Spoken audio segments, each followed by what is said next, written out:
theme in our first reading in our gospel today is the theme of humility. Humility is what we call the queen of virtues.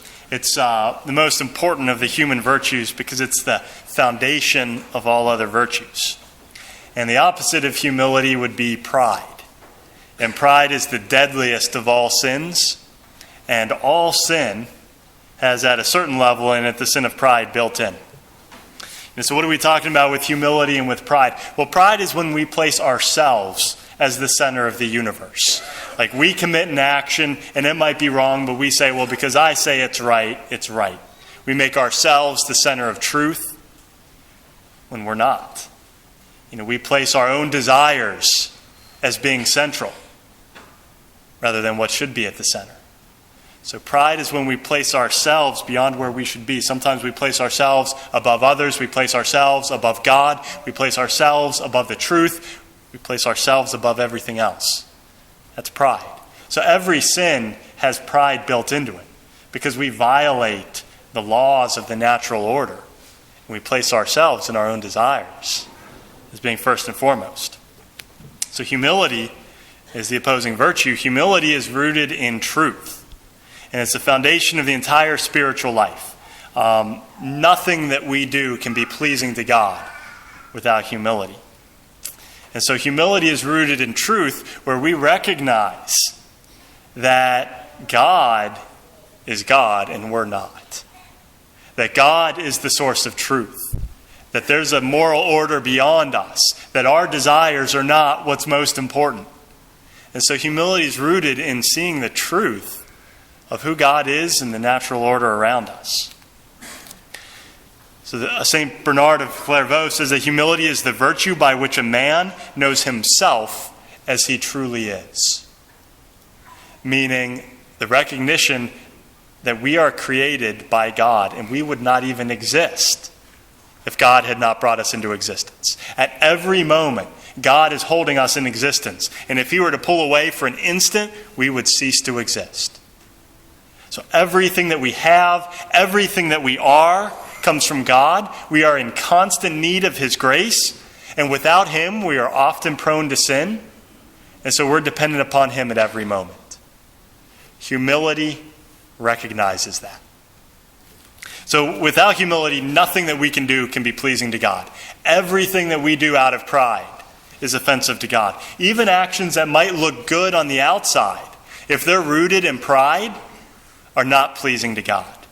What are some examples? Well, if we give alms, so let's say we give money to charity, but if we do it just because it makes us feel good, or because we feel guilty about the condition the person's in, or if we do it so that other people look at us and say, oh, he's a good person, well, we have our reward, and that's not pleasing to God.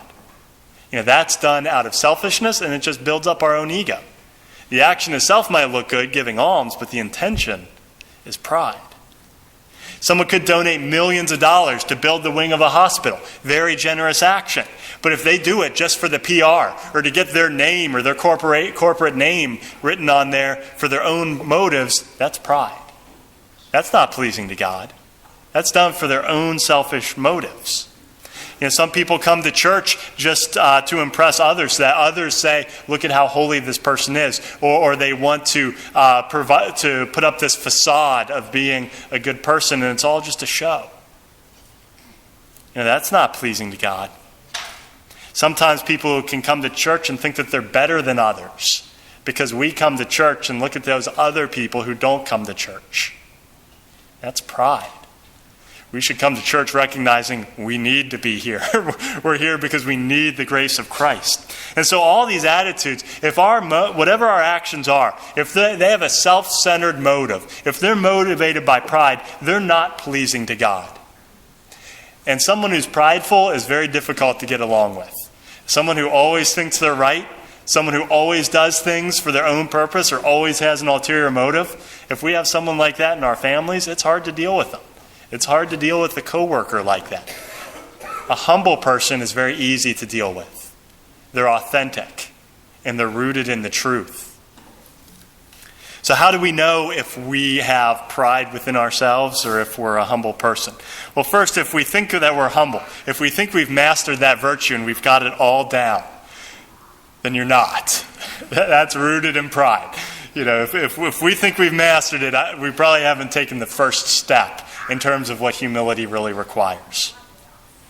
So here are some things we can ask ourselves, and you can brainstorm other things.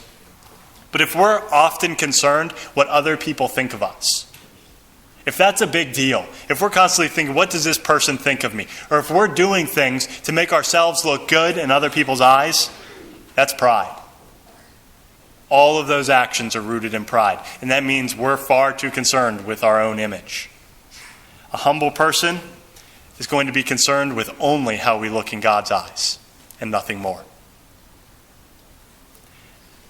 If we're disturbed when someone else has a negative opinion of us, that's pride. A humble person is going to realize that, well, we've sinned. We've committed all sorts of evil. Maybe we deserve to have a negative opinion of us. How someone reacts who's prideful versus humble is going to be very different in that situation. What about when someone corrects us? Think about the last time someone corrected you. Whether it was a coworker or a spouse, how did you react? If in your heart you were offended, if we easily get offended when others correct us, that means we're prideful. We have too much pride within us. If we appreciate the correction and deep down are thankful that this person has corrected us and shown us a better way, that's the attitude of a humble person. A humble person will appreciate the correction through which they can improve themselves.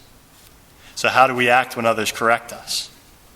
In our relationships, if there's tension within our relationships, do we blame others? Is that our first thought, is to blame others, to blame our spouse, or to blame our coworker, to blame our neighbor? Or do we first look to ourselves and say, is there something within me that's causing this tension? A prideful person will instantly look at others and will never look at themselves. A humble person will first look at themselves to find fault. Imagine how much healthier our relationships would be if everyone looked at themselves to find fault instead of finding fault with others. In terms of our religious devotion, if we pick and choose which teachings of the church we want to believe and adhere to when it comes to the official doctrine of the church, the infallible teachings, or the authentic moral teachings of the magisterium, do we pick and choose those teachings? Do we say, I'm going to abide by this teaching, but the contraception thing, I'm going to throw that one out? A prideful person will pick and choose which teachings to believe. A humble person will accept them all. Our moral teachings taught by the church do not come from the church. They're taught by God. And so a prideful person will sit in judgment of God's teachings and decide for themselves what to believe and what not to believe. Whereas a humble person will say, Lord, I will do what you ask of me. So what is our attitude when it comes to accepting the teachings that God gives us through the church? When it comes to the sacrament of confession, a humble person will confess their sins frequently. And by going to confession, that builds humility. They learn to admit when they're wrong and seek forgiveness. A prideful person doesn't want to go. Will say, I'll just confess my sins to God. I'm not confessing my sins to a priest. I'm not going to do what God told me to do. That's pride. A humble person will go to the sacrament frequently. A person who thinks that they deserve heaven or that they can earn heaven, that they're entitled to it, that's prideful. Every one of us deserves hell because of our actions. That's who we truly are and what we deserve. A humble person will realize that and will realize that if we attain salvation, it's entirely a gift of God. So we could go on, but that's just a list of things to get us thinking. And all of us have pride in our lives. None of us are perfect. But it's important for us to look internally and find those areas where we're prideful and build humility. The good news is humility is a virtue, and like any virtue, you can build it up through habits and through actions. And so I'm going to throw out 2 suggestions to build humility. The first is a meditation. Take this to prayer again and again each day over the course of the next week. Where would you be without Jesus Christ? if you had to bear the full weight of the guilt of every sin that you have committed from the moment you were born until now, if you receive no forgiveness, if Christ never died on the cross, if there is no baptism, no Eucharist, where would you be on your own merits? If we didn't have any of the guidance of the teachings of the church, in how many different ways would we sin? In how many ways would we go astray? Take that as a meditation, and it'll build humility, and it'll build an appreciation for just how much we are dependent upon Jesus Christ. So first suggestion is take that meditation. Where would we be without Christ? And second is actions. Actions build virtues. Look for small things that you don't like to do, and do them willingly, and do them in secret without anyone noticing. If there's something you just really don't like to do, some task that you just put off, do it. Do it willingly, do it lovingly, where no one sees it. Small actions with great love build humility. So our challenge today is to look within ourselves, find the pride, root it out, confess it, and build the virtue of humility.